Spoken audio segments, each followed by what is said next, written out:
Hi, my name is Barby, and I love Pokemon. I also love Animal Crossing, and I love Kirby, and I love Super Mario, but none of that is interesting to anybody because everybody loves these games. So today, instead of talking about my love for those games, which don't worry, I definitely will at some point because I can never shut up about them, I'm going to talk about some weird, more obscure games that I absolutely love. So I'm not trying to be hipster about this and say like, oh, you probably never heard of these games, because there's a good chance that you might have. But I know a lot of people have not.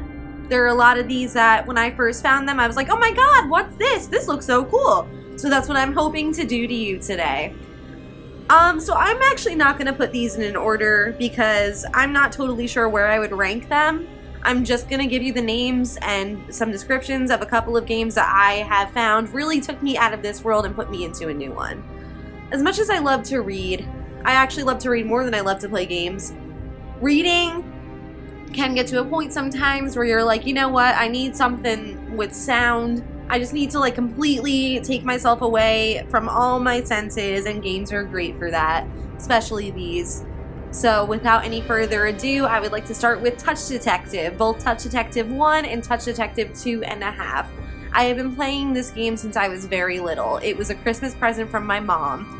I don't think she ever expected me to get as attached to it as I did, but I am so attached to it that I still play it to this day.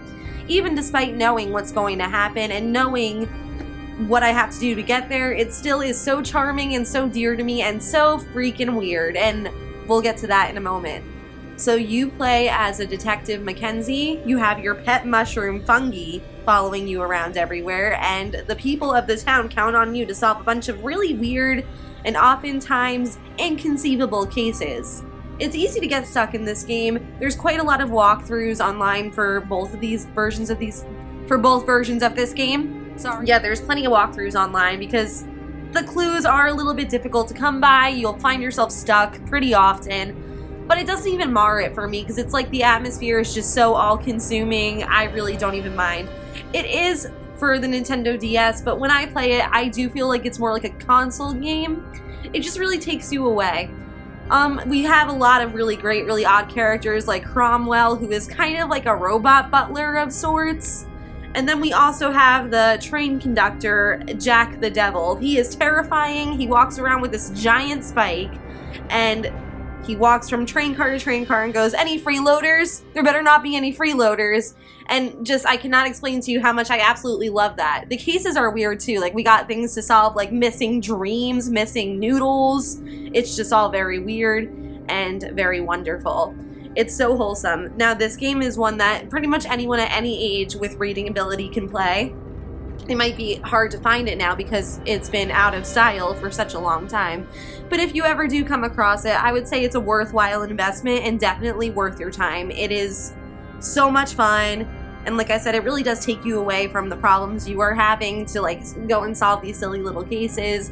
They're all pretty long too, so it's a couple hours of really good gameplay. And I would just say it's definitely one that you should experience at least once in your life if you're into that kind of thing. So next up is Sally Face. I got Sally Face on my PlayStation 5. I played it very recently with my best friend. We absolutely fell in love with it. What attracted me to Sally Face was that the animation was unlike anything else I've ever seen in my life. Like the way that you move this character around, it's creepy and it's classically animated. There's hardly any computer animation in there really. And Sally Face is so different than any other protagonist I've ever seen. He wears his hair in pigtails. He is a boy. His real name is Sal Fisher. But when you ask him why he has the pigtails on, he just likes them. There's no more deeper meaning to it than that. He just thinks it looks cool. So he is a metalhead. He makes friends with a fellow metalhead named Larry, who's living in the same apartment complex as him. And together, they kind of discover that something has gone really amiss. Like, there's murders happening, and nobody can really figure out why. Once they think they have a suspect, they're like, oh wait, but that doesn't make any sense. So naturally, Sally Face is on a mission now to get to the root of this problem. This game is pretty frightening. I did find it under horror. I was actually specifically looking for weird horror games I could play when I first got my new PlayStation, and I thought that this looked so cute. And I mean, at times it is cute, but really it's horribly sad. It will really play with your emotions a lot. There are certain scenes that involve a VHS recorder and a videotape in which this girl is telling you things that don't really make much sense up until the end, and those cutscenes are absolutely terrifying. My friend and I loved reading them. There is a lot of reading involved with this game too. It's a point-and-click adventure, but I love to read, as I've said before, so that really wasn't much of a problem for me. Sally Face was a lot of fun, and it was different. I really love that it didn't follow the average formula. I love that you didn't have to really fight stuff. I'm not really much for fighting stuff. I'll do it if I have to, like hence Kingdom Hearts, things like that. But Sally Face is totally story-driven. You'll find that most of these are story-driven and really charming. So I'm so grateful I picked it up. It was only $15 on the PlayStation Store. I was like, I've never seen anything like this in my life, and we completely binged it. We're still sad it's over, but it did take a good amount of time. I'd say maybe 4 hours per chapter. There's about 5 or 4 chapters if I remember correctly. So yeah, you'll definitely want to try that one out. I actually have seen, I think, a couple popular YouTubers play this game. Totally great game, 100% worth it. So yeah, moving on, Rides with Strangers has not fully come out yet. I've been waiting years for Rides with Strangers to go beyond its demo. I believe it is still coming out, but just for the record, this game has not fully released, only the demo is available. I believe that there is a Kickstarter regarding Rides with Strangers, but like I said, it has been upcoming for like many years now. I'm not exactly sure what's happening with it, but I still check often to see if the full version has been released. So, you are Alora. You are going to visit your mother on her deathbed when your car breaks down. You are in the middle of nowhere. So, the only solution, obviously, well, not in real life, but you get what I'm saying. The only solution to Alora is to freaking hitchhike. So, naturally, you know, it's gonna go all kinds of south. And she ends up getting in a car with a stranger. Now, the stranger really depends on timing, things like that. However, the only stranger available right now is the father, who is a priest. They kind of went a little bit stereotypical with this. He is a pedophile. He touches little boys. He's a bit perverse. However, he does not seem that way at first. It kind of like eases its way into it. But from the jump, his voice is fucking scary. So anyways, your job in Rides with Strangers is to make it to your destination without getting killed. That might sound really easy, but it's a lot harder than it sounds. You have to keep looking at him, but not too much, because you also got to look out the window. You got to say the right things. You have to be really aware of his breathing patterns. Like, it's just crazy. So, according to the wiki, we're supposed to have a lot of other strangers too. Like, the Nymphomaniac is one of them, the Granny, I believe, is another one, and the most anticipated one for me is the Dungeon Master. I have not been able to see any of them yet, because it has not released, which, like I said, it makes me a little bit sad, but I understand these things take time. Just know I am looking forward to it. I cannot wait to see how the other strangers will interact with Alora, and if it's anything like the demo, it looks pretty promising. So, along that same vein, there's Welcome to the Game. This is something my brother told me to play. I never actually sat down and played this because it was just too freaking scary. I could not sit down and actually immerse myself in this. It's a dark web simulator. You gotta find your way into a red room. Disclaimer, obviously this is not the real dark web. This is a game. Anyways, you have to find your way into a red room. So if you don't know what a red room is, that is essentially a room where they kill people live on camera. In more grotesque ways than I've simplified it for you. Anyways, you gotta find your way there by collecting a bunch of keys from these websites that you can find, but that's not it. You also have to be hyper aware of your surroundings. If you are using a microphone to play this game, it's best that you mute that because the game can hear everything that you're doing, and it will make it easier for these kidnappers to sneak into your house and find you. Now, if they do that, your character dies, so the game's over. Conversely, if this serial killer on the loose named The Breather comes into your house, again, you die and the game's over. So there's not only the dark web you gotta worry about, There's these real life fictional threats all around you that can be literally at your left, at your right.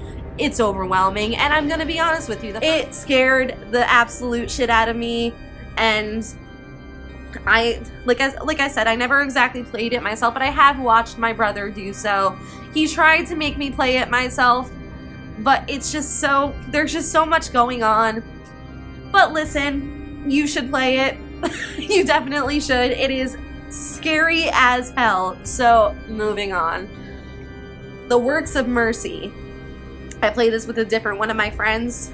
Actually, a couple years ago I played it, and this is very confusing. First of all, the graphics are like top tier. Like, they look like real life to an extent. The people, not so much, but your surroundings, yeah, it looks like real life. So that's pretty cool. You pretty much wake up, your wife and kids are nowhere to be found. You don't know what's going on, but you gotta navigate it to figure it out. I can't really explain much more of this game without spoiling it. Just know it is fairly quick. And there is a scene where you call a prostitute to your house. Like I said, it's very hard for me to give you guys details without completely spoiling everything, but the prostitute scene involves a toothbrush, and it has stayed stuck in my mind for the rest of my life. Every time I even think about, like, prostitution as a whole, like, as if it wasn't scary enough in the first place, like the profession itself, I think about this toothbrush incident, and it just completely shatters my heart. So, if you only play it for one reason, play it for that. That's really all I can say about the Works of Mercy. I wish I could give you guys more details, but it is something you really gotta experience for yourself. This next one is Metropolis Mania. My mom got it for me for Christmas when I was little. Like, very, very little, for the PlayStation 2 when it was still hot. So, if that tells you anything. It is a city building simulator. You have a bunch of different types of people move into your city, and you are in charge of pretty much everything that goes on there. So if they complain that they want a certain building, you better go find that building. Otherwise, their asses are moving out and your score is going way down. This game is incredibly stressful, but it is one of the best games I've ever played in my entire life. A lot of people complain about the graphics, but I think the shitty graphics only adds to the overall early 2000s charm of the entire ordeal. And it is translated from Japanese. It's translated pretty roughly, actually. And I think that makes it even better, too. I love this game for all its flaws. I love this game for all its little quirks. I absolutely adore this game. I tried to play the second one. It could not remotely compare. So, after Stage 1, once you get to your second city, things start happening that are a little bit weird. Weird, like, you know, cavemen hiding, and aliens, and a crazy cult that takes over your entire amusement park. Yeah, it's the kind of game you need a lot of patience for, and you'll probably start and stop playing it a lot because that's what I do, but I had so much fun with this, and I can play it with all my friends and my siblings, and it's just great. It's just a great game. I would say go play it, but I'm absolutely positive this one is really difficult to find at this point, so I myself need a new PlayStation 2 so I can play this game again, because this game brings me so much joy. Like, I think about it every day, at least once a day. It has really stayed with me since I was a child, so thank you, Mom. Really awesome game. Last thing I'm gonna say about Metropolis Mania, the residents are freaking scary when they're mad, and not intentionally. This game is not a horror game for all intents and purposes, but their faces get like beet red, and their eyes are white, and they're so mad at you, and I'm like, okay, well maybe it should have been a horror game. So there you go. So, that's all from me today. If you guys like weird games as much as I do, you should totally comment and tell me which ones I should play next, because I'm looking for more obscure games that I can spend my time on. Like I said before, I'm not really the kind of person that likes to fight stuff. I don't like first-person shooters. I like this weird mental mindfuck type of situation. So I actually would be really open to receiving some game suggestions, especially for the PS5, because that is currently my top system. Thank you so much for watching, and I hope you try some of these out. Bye!